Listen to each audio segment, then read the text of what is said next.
So the modern day blade, is it now dead? We're going to take a look at this video. I've got the Srixon new Z Forged Mark II blade iron. Beautiful looking golf club. We're going to hit that and test it in this video. We're also going to put it up against the ZX7 Mark II, the small cavity forged again, player's iron, and maybe asking the question, would you go for that little bit of forgiveness with the player's look, or would you want to go and put this blade in the bag? We're going to find out in this video.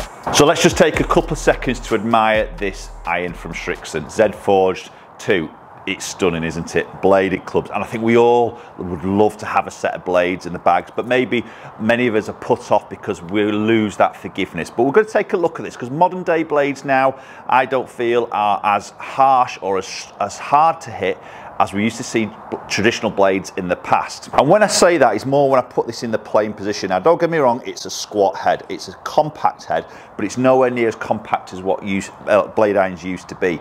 There's a considerable blade length there. We've got a not horrendously thin top line. You cast your mind back to early day blades, they were like slither of metal on that top edge. They were tiny, very short heads, very, very thin on the top. We've got, I would say, more of a medium to thinnish top line, but nothing that's too scary, and a decent blade length there, but the shape of it is beautiful.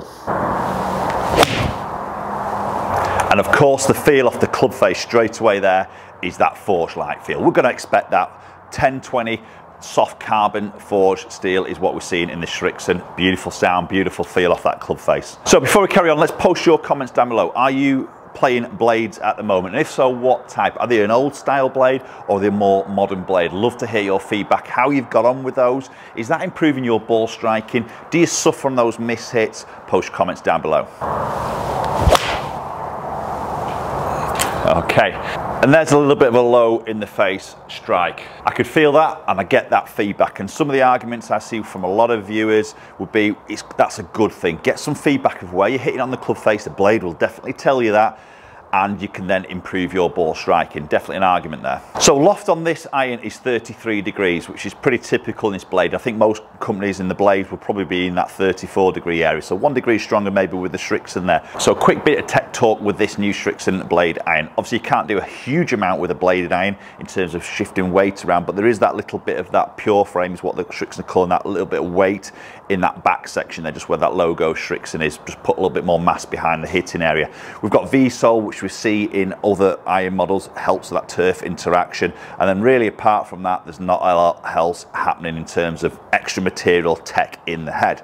Moving into the grooves, we've got a tighter groove pattern from the 8 iron into the short irons for those more sort of control and the spin in the approach shots, and we've got laser milling between each of the grooves to help a little bit of friction right the way through the whole set. But for me, a stunning looking club, bit more of a satin look down there. Obviously we've got the high chrome finish on the back, which I like, but we don't see the polish in the address position. That's a great ball flight. Beautiful feel, as you're going to expect from a type of iron like this. So I think the real main advantage with a bladed iron is the word consistency.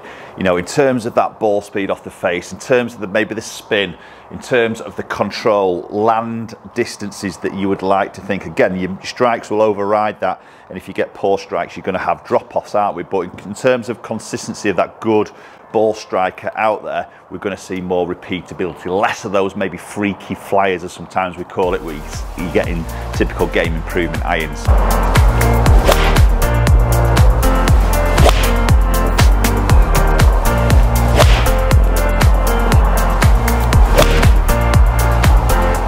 Okay, so there's a batch of shots hit with the blade. We're going to move into the new Srixon ZX7 Mark II, which is obviously that forged head player's look, but that little bit of cavity. Potential a little bit more forgiveness. We're going to take a look. So for me, these types of irons are very, very popular because you are getting those looks of a blade, the shaping of a blade, the forged head that you're going to get with that blade, but we've now got that little bit of cavity and some ability now for the brands to just move weight around a little bit more, maybe add in other materials in there just to help with a little bit more forgiveness on those slight miss hits, which obviously is very appealing for us as maybe club golfers. Playing position, blade length looks very, very similar.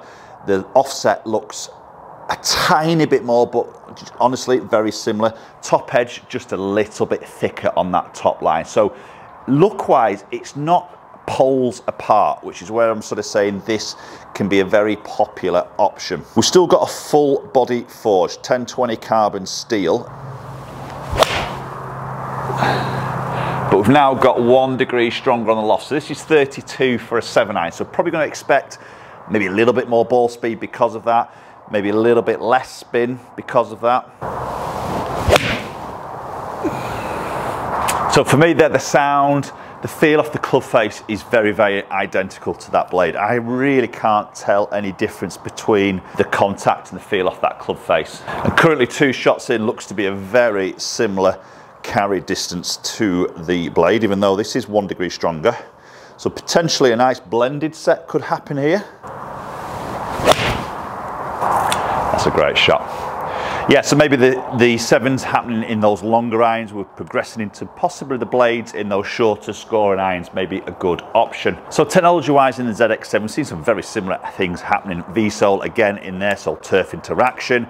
We've now got, again, this pure frame technology, a little bit of a different shape in there now because of the cavity, but trying to put that bit of that ball speed back into the club face. So we're just seeing a little bit of a tungsten toe cap that we can see there, which helping get that CG in the right location.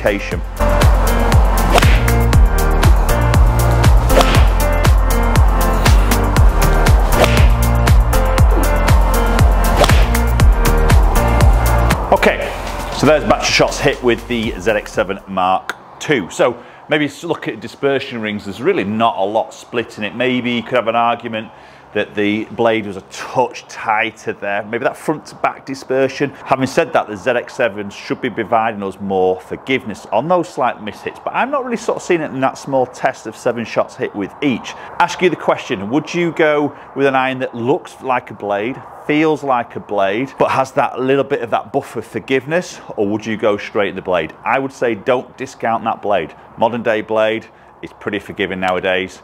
Don't discount it, give it a go. Appreciate you watching the video as always. Hopefully catch up with you all very soon.